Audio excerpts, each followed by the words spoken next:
Di suatu pagi yang cerah di kota Baghdad, Abu Nawas sedang duduk santai di bawah pohon kurma sambil menyantap roti kering dan secangkir teh panas.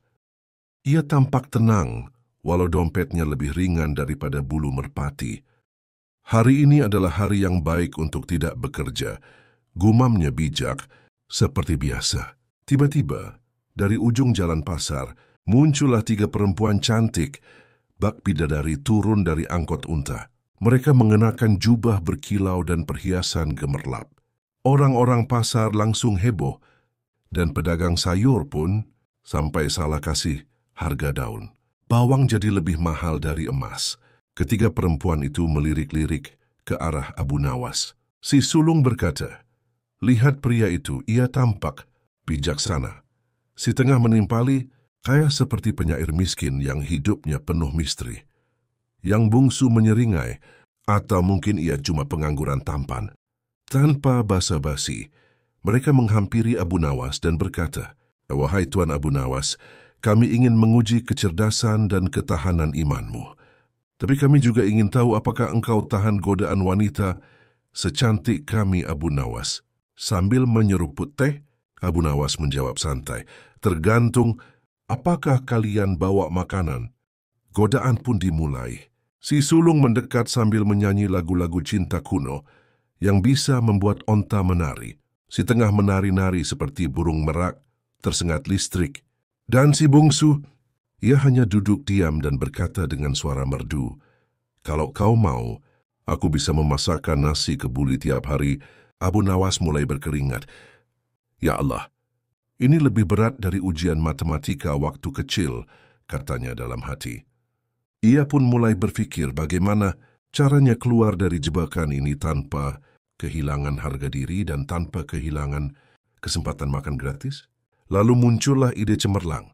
Ia berkata, "Wahai para bidadari jelmaan godaan dunia, aku ini lelaki miskin, tapi aku punya satu kekuatan, aku bisa membaca pikiran." Ketiga perempuan itu tampak terkejut. "Coba buktikan!" tantang mereka. Abu Nawas menatap si sulung dan berkata, "Kau sedang memikirkan perhiasan emas dari pasar sebelah." Si sulung terkejut, "Benar." Lalu ia menatap si tengah, "Kau berpikir kalau aku ini sebenarnya cari tampan untuk jadi suamimu." Si tengah tersipu, "Kau benar." Lalu ia menatap si bungsu, tersenyum nakal dan berkata, "Dan kau sedang berpikir kenapa kau bertemu orang sekeren aku justru saat kamu kehabisan uang." Si bungsu melongo, lalu tertawa terpingkal-pingkal. Mereka bertiga pun menyerah dan berkata, "Baiklah Abu Nawas, kau lulus. Tapi tetap saja, kita bertiga ingin makan siang bareng kamu." Abu Nawas mengangguk, "Asal kalian yang traktir, aku siap digoda tiap hari." Maka pergilah mereka ke warung kebab langganan Abu Nawas, dan sejak hari itu, namanya dikenal bukan hanya sebagai orang cerdas, tapi juga pria yang tak hanya tahan godaan, tapi bisa membalikkan keadaan jadi makan gratis. Abu Nawas dan pedagang timbangan ajaib. Di sebuah pasar yang ramai di kota Baghdad, hiduplah seorang pedagang bernama Hammam. Ia terkenal bukan karena dagangannya yang murah, tapi karena timbangan ajaibnya. Setiap orang yang membeli 1 kilo, entah bagaimana selalu mendapat kurang. Tapi Hammam selalu berkata, "Wahai pembeli, timbanganku jujur seperti hatiku." Suatu hari Abu Nawas yang sedang berjalan-jalan di pasar, mendengar keluhan dari banyak orang soal si Hammam. Abu Nawas pun penasaran dan berniat memberi pelajaran. Dengan jubah compang-camping dan wajah polos, ia mendekati lapak Hammam. "Aku ingin membeli 1 kilo kurma," kata Abu Nawas sambil tersenyum lebar. Hammam melihat penampilan Abu Nawas yang seperti orang miskin, lalu tertawa kecil. "1 kilo? Bisa, tapi bayar dulu," kata Hammam. Abu Nawas pun menyerahkan uang pas sesuai harga yang tertera. Hammam menimbang kurma dengan senyum kemenangan. Timbangannya tentu saja sudah diatur untuk curang. Lalu ia membungkus kurma dan memberikannya ke Abu Nawas. Namun sebelum pergi, Abu Nawas berkata, "Oh iya, aku ini sebenarnya utusan dari wali kota Baghdad loh." Mendengar itu, Wajah Hammam langsung pucat seperti kain dijemur seminggu. "Keputusan wali kota," gagapnya. Abu Nawas mengangguk. "Betul, wali kota memerintahkan untuk memeriksa kejujuran pedagang. Kalau ada yang curang akan dibawa langsung ke istana untuk dihukum." Seketika Hammam menjatuhkan timbangannya dan bersujud di depan Abu Nawas. "Ampun, Tuan, hamba khilaf. Timbangan ini hanya rusak sedikit. Besok akan hamba perbaiki. Ambillah semua kurma di lapakku sebagai permohonan maaf," ujarnya dengan air mata buaya. Abu Nawas menerima kurma dan mengangguk pelan. Tapi sebelum pergi, ia berkata sambil tersenyum, "Oh iya, jangan khawatir. Aku bukan benar-benar utusan wali kota. Aku cuma utusan perutku yang lapar."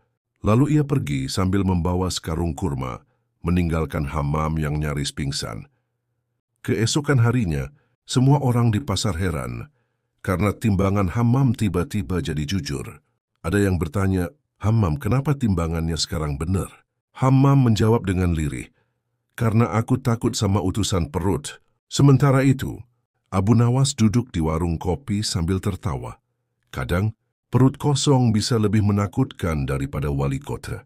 Melihat gelagat Abu Nawas yang masih suka usil, Hammam mulai sadar bahwa selama ini dirinya bukan hanya ditipu, tapi juga diselamatkan dari aib yang lebih besar. Ia akhirnya benar-benar memperbaiki timbangannya dan mulai berdagang dengan jujur. Dalam hati ia berkata, "Lebih baik untung sedikit tapi halal, daripada untung banyak tapi harus dihantui utusan perut setiap hari." Sementara itu, Abu Nawas terus berjalan keliling pasar sambil tersenyum-senyum sendiri. Bukan hanya karena perutnya kenyang, tapi karena satu lagi pedagang curang berhasil ia sembuhkan tanpa harus mengangkat pedang. Kadang, gumamnya pelan, meluruskan yang bengkok cukup dengan sedikit akal dan banyak lapar. Di sebuah kampung yang damai dan tentram, hiduplah seorang tokoh terkenal bernama Abu Nawas. Ia dikenal sebagai orang cerdik, bijak, dan suka membantu orang lain. Namun di balik kebaikannya itu, ia memiliki seorang tetangga bernama Karim, yang bukan hanya usil, tapi juga terkenal suka mencuri barang-barang kecil milik warga. Anehnya, Karim selalu bisa lolos tanpa bukti, sampai akhirnya dia mulai mengincar Abu Nawas. Suatu pagi, Abu Nawas kehilangan sendalnya. Bukan sendal biasa, tapi sendal kesayangannya yang sudah bolong di depan dan belakang. Anehnya, tidak ada orang lain di sekitar rumahnya kecuali Karim yang pagi itu terlihat berjalan mondar-mandir sambil memakai sendal yang sangat mirip dengan milik Abu Nawas. "Wah, sendalku hilang." Terus tetanggaku mendadak, punya sendal baru yang bau dan bolongnya pas di tempat yang sama, gumam Abu Nawas dengan senyum jengkel. Keesokan harinya, giliran ayam peliharaan Abu Nawas yang lenyap. Ayam itu biasanya berkokok tiap subuh, tapi pagi itu sunyi senyap. Saat Abu Nawas keluar rumah, ia melihat asap mengepul dari dapur Karim. Aroma ayam goreng, aroma kebohongan dan pencurian. Geram Abu Nawas, tapi ia tetap sabar. Tapi kesabaran itu runtuh ketika Abu Nawas kehilangan barang yang paling sakral di rumahnya, tongkat kayu. Bulukan yang biasa ia pakai untuk menakut-nakuti anak-anak yang tidak salat. "Ini sudah keterlaluan," teriak Abu Nawas. "Sendal, ayam, dan sekarang tongkat suci. Harus ada pelajaran untuk si Karim." Abu Nawas pun merancang sebuah rencana. Ia menggali lubang di depan rumahnya, lalu menutupnya dengan tikar tua dan daun-daun kering. Di atas tikar itu, ia menaruh kantong besar berisi koin-koin perunggu yang dicat warna emas. Sebuah papan kecil bertuliskan, "Harta karun, silakan ambil gratis asal tidak tamak." Diletakkan di samping kantong tersebut. Benar saja, saat malam tiba, Karim keluar seperti biasanya. Ia melihat kantong itu dan langsung berbinar. "Wah, ini pasti rezeki dari langit," katanya sambil menengok kanan kiri. Ia pun meraih kantong tersebut dan bruk, jatuh ke dalam lubang yang cukup dalam untuk membuatnya jera. Warga berkumpul setelah mendengar teriakan, minta tolong dari lubang. Abu Nawas datang dengan wajah polos. "Wah, siapa ya yang jatuh ke dalam lubang harta karun?" Bukankah sudah dibilang jangan tamak? Ujarnya sambil mengelus jenggot. Warga pun tertawa terbahak-bahak melihat Karim berlumur tanah dan emas palsu. Karim akhirnya mengaku telah mencuri barang-barang milik Abu Nawas dan warga lainnya. Sebagai hukumannya, Abu Nawas menyuruhnya menjadi penjaga WC umum selama sebulan penuh tanpa upah. Biar tahu rasanya hidup jujur dan bersih. Secara harfiah, kata Abu Nawas dengan gaya dramatis. Sejak saat itu, Karim tak pernah lagi berani mencuri. Ia malah jadi rajin membersihkan got dan membantu warga. Dan Abu Nawas akhirnya bisa tidur nyenyak, meski masih memakai sendal bolong. Katanya sendal boleh jelek, tapi hati harus tetap bersih. Dan halaman harus tetap penuh jebakan untuk pencuri. Suatu hari yang cerah, Abu Nawas bangun dengan semangat luar biasa. Ia merasa hari itu akan jadi hari paling menyenangkan. Dengan langkah ringan, ia berjalan ke dapur dan langsung terpaku. Dapur berantakan seperti habis dilewati badai, dan istrinya sedang berdiri dengan wajah seperti hendak menyulap sendok jadi senjata. Abu Nawas, teriak sang istri dengan nada yang bisa bikin singa lari ke gunung. Kau janji akan membereskan dapur kemarin, tapi yang kau lakukan hanya tidur seperti kucing kenyang. Abu Nawas tersenyum diplomatis, mencoba menenangkan suasana. Wahai istriku yang cantik jelita, seperti bulan purnama terbit dari barat. Jangan pakai puisi, bentak istrinya. Ini bukan pertunjukan sirkus, ini rumah tangga. Abu Nawas mengangkat tangan, seolah sedang ceramah di pasar. Wahai wanita bijaksana, sesungguhnya kekacauan adalah tanda kreativitas. Dapur yang berantakan adalah bukti bahwa kita hidup dinamis dan penuh ide. Sang istri mengangkat sendok kayu. Kreativitasmu akan kuhantam dengan kayu dinamis ini. Abu Nawas mundur perlahan seperti kambing mencium aroma sate. Ismen ganti strategi. Baik-baik, aku akan bersihkan dapur. Tapi sebelum itu, bolehkah aku minta segelas teh dulu? Teh? Sang istri melotot. Kau minta teh? Setelah membuat dapur seperti kapal pecah, bahkan tikus pun mogok kerja di situ. Abu Nawas menghela napas. Biasanya ia bisa menaklukkan menteri, raja, bahkan hukum logika dengan kepintarannya. Tapi kali ini, lawannya adalah makhluk paling sakti di muka bumi, istri sendiri. Dengan penuh kekalahan, ia mengambil sapu dan kain pel, lalu mulai membersihkan dapur sambil bergumam. Lebih mudah menjawab pertanyaan filsuf daripada menghadapi istri yang sedang marah. Karena dapur. Di tengah mengepel, ia berbisik pada kucing peliharaannya. Kau tahu kucing, jika aku bisa menyulap diriku jadi debu, mungkin aku bisa kabur lewat celah jendela ini. Kucing itu hanya menatap, lalu tidur dengan damai. Sementara Abu Nawas berkeringat, seperti sedang dihukum raja oleh ratunya sendiri. Di suatu pagi yang cerah, Abu Nawas bangun dengan semangat membara. Ia merasa hari itu sangat cocok untuk bercocok tanam. Ia menuntut hak suami alias jatah batin. Namun ketika ia melirik ke arah istrinya, alangkah terkejutnya ia melihat wajah sang istri seperti mendung di musim hujan.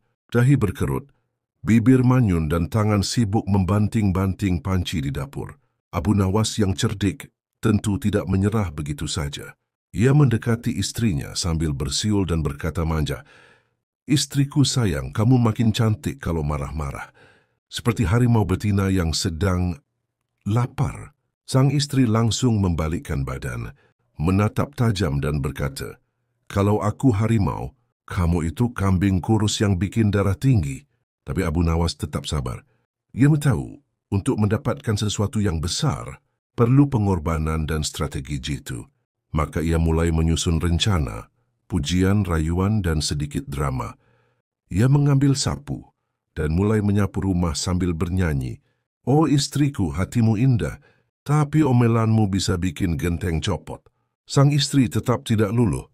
"Kau pikir cukup dengan nyapu dan nyanyi sumbang? Begitu aku langsung bahagia.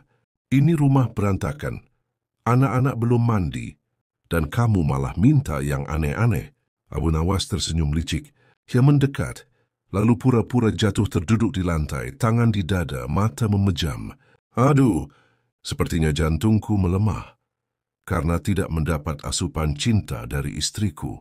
Kalau aku mati, siapa yang akan menghiburmu dengan lelucon-lelucon receh? Sang istri melirik dari sudut mata. Dia mati mahio wita persem saing kisi, setengah khawatir, setengah ingin melempar sendok. Tapi ia mulai geli juga melihat drama murahan itu. Kalau engkau benar-benar sakit, ayo kita ke tabib sekarang. Jangan-jangan kamu butuh bekam, bukan peluk. Abu Nawas bangkit dan berkata dengan serius, tabib tidak bisa menyembuhkan luka hati dan rindu yang menumpuk. Hanya pelukan istri tercinta yang bisa jadi obat.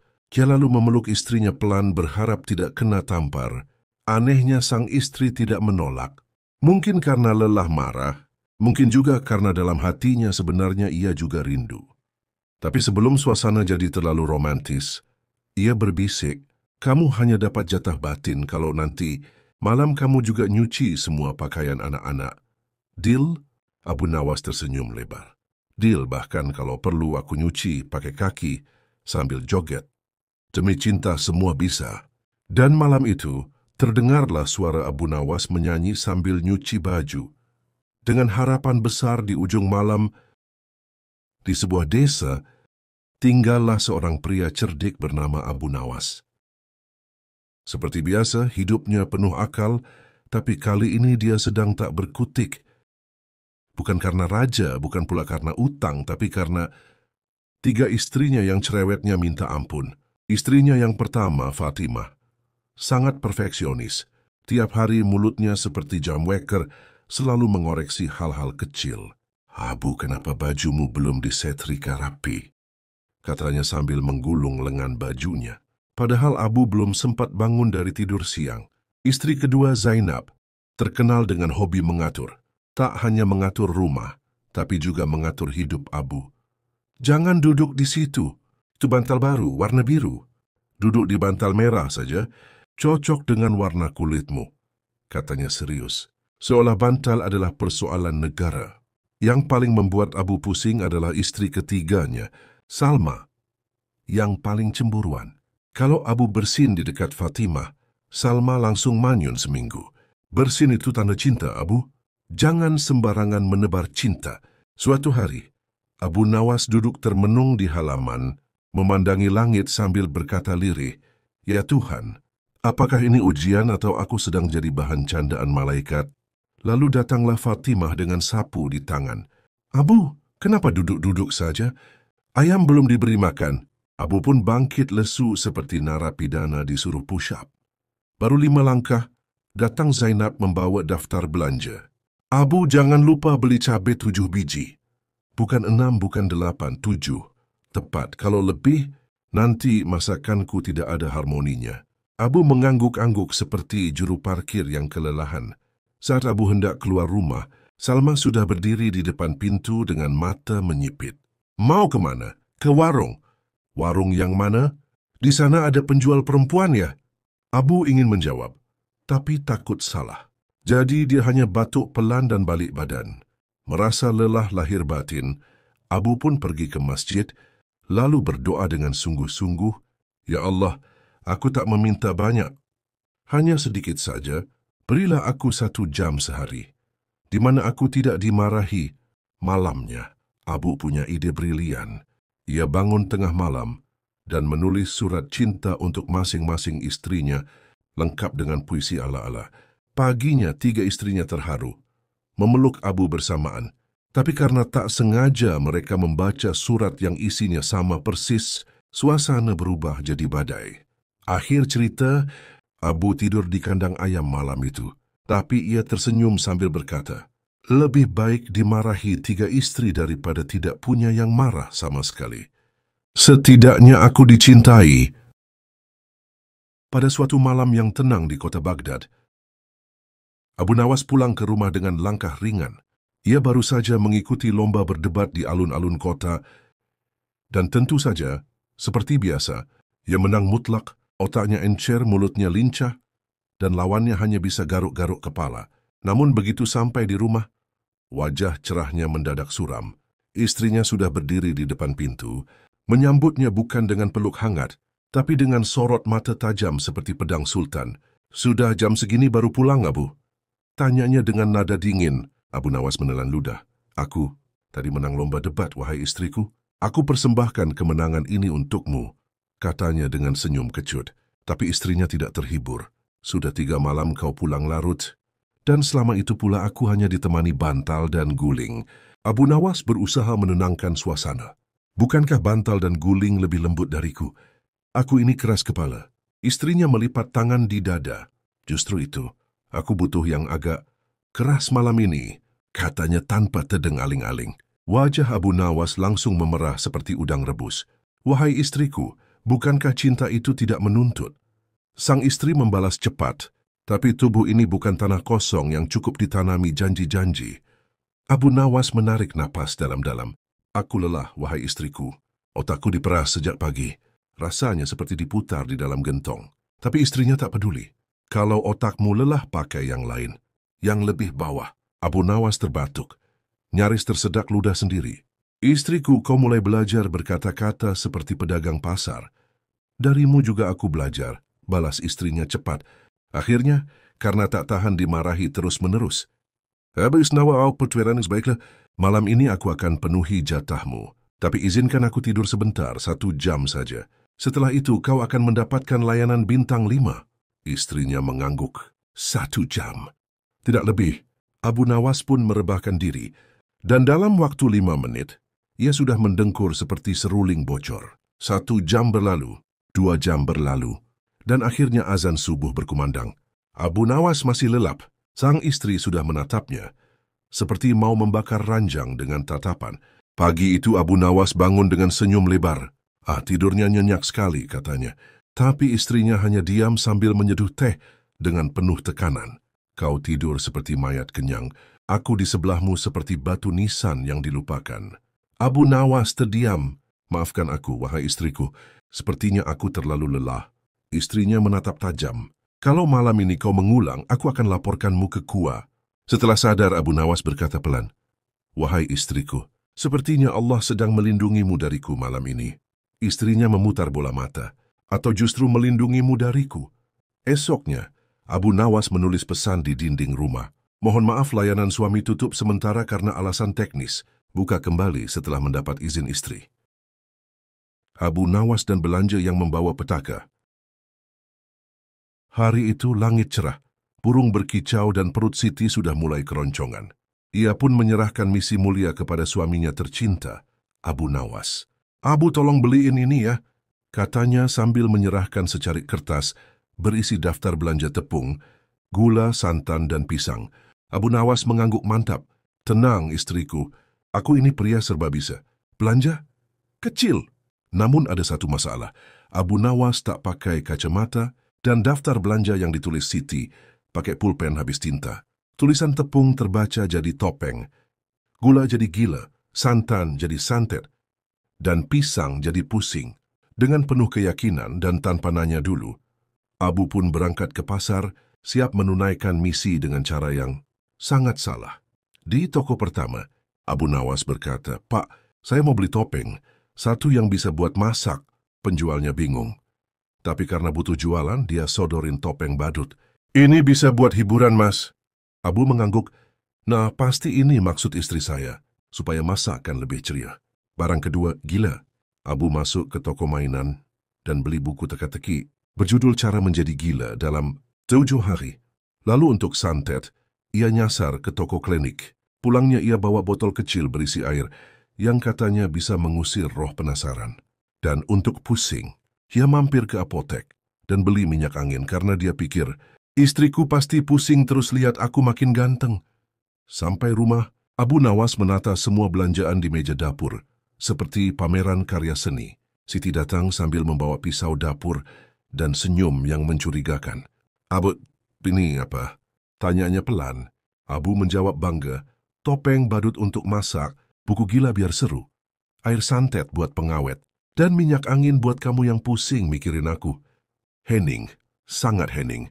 Bahkan cicak pun menahan napas. Lalu meledaklah suara Siti seperti bom mercon di acara 17-an. Abu Nawas, aku mau bikin kolak, bukan bikin acara horor. Abu mencoba tersenyum, tapi kolak dengan nuansa mistis bisa jadi tren baru loh. Sebagai hukuman, Abu disuruh makan kolak versi spesial. Pisang mentah dicampur air, galon dan dihias dengan topeng badut mengambang di atasnya. Sambil makan dengan berlinang air mata, Abu berkata, "Setidaknya ini pengalaman kuliner yang tidak akan kulupakan." Sejak hari itu, Abu Nawas dilarang belanja kecuali hanya untuk satu hal, beli pulsa.